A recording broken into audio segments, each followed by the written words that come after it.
ಗರುಡ ಪುರಾಣದಲ್ಲಿ ನಾವು ತಿಳ್ಕೋಬೇಕಾಗಿರೋ ಅತಿ ಮುಖ್ಯವಾದ ವಿಷಯ ವಸ್ತು ಅಂದ್ರೆ ವೈತರಣಿ ನದಿಯ ಬಗ್ಗೆ.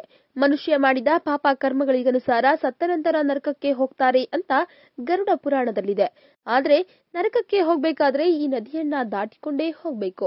ಈ ನದಿ ಅತಿ ಭಯಂಕರವಾದದ್ದು. ಈ ನದಿ ದಾಟುವಾಗ ಆಗೋ ನೋವು ಹೇಳತೀರದ್ದು.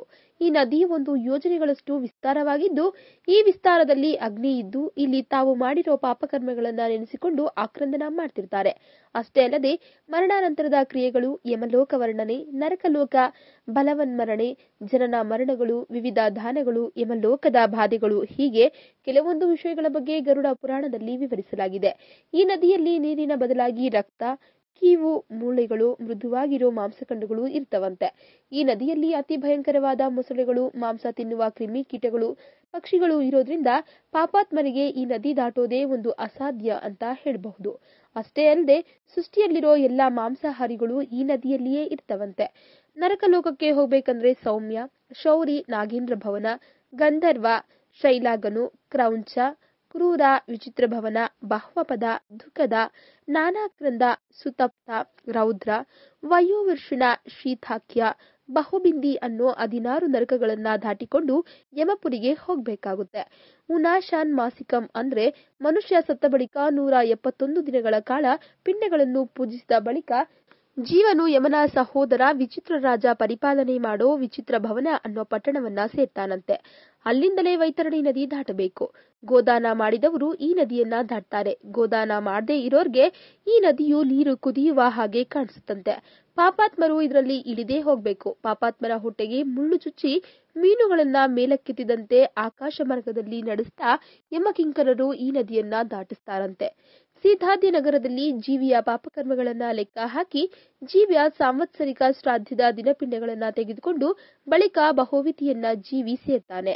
ಹಸ್ತ ಪ್ರಮಾಣದ ಪಿಂಡರೂಪ ಶರೀರವನ್ನು ಅದರೊಳಗೆ ಹಾಕಿ ಅಂಗುಷ್ಟ ಪ್ರಮಾಣ ವಾಯುರೂಪ ಶರೀರವನ್ನು ಅಂದ್ರೆ ಯಾತನಾ ಶರೀರವನ್ನ ಬಿಟ್ಟು ಕರ್ಮಾನುಭವಕ್ಕಾಗಿ ಜೀವನು ಯಮಕಿಂಕರರೊಂದಿಗೆ ಯಮಪುರಿಯನ್ನ ಸೇರ್ತಾನೆ.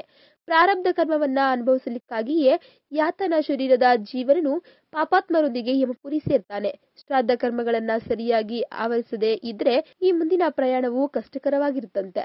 ದೊಡ್ಡ ದೊಡ್ಡ ತಪ್ಪು ಮಾಡಿದರಷ್ಟೇ ಅಲ್ಲದೆ ಚಿಕ್ಕ ಚಿಕ್ಕ ತಪ್ಪು ಮಾಡಿದವರು ಸಹ ವೈತರಣಿ ನದಿಯನ್ನ ದಾಟಬೇಕಾಗಿದ್ದೆ.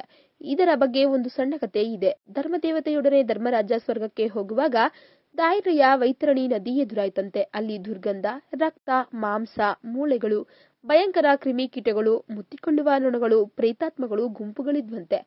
ಈ ದುರ್ಗಂಧವನ್ನ ತಡೆಯಲಾಗದೆ, ಇವೆಲ್ಲವನ್ನೂ ನೋಡಲಾಗದೆ ಧರ್ಮರಾಜ ಕಂಗಾಲಾಗಿ ಹೋದನಂತೆ.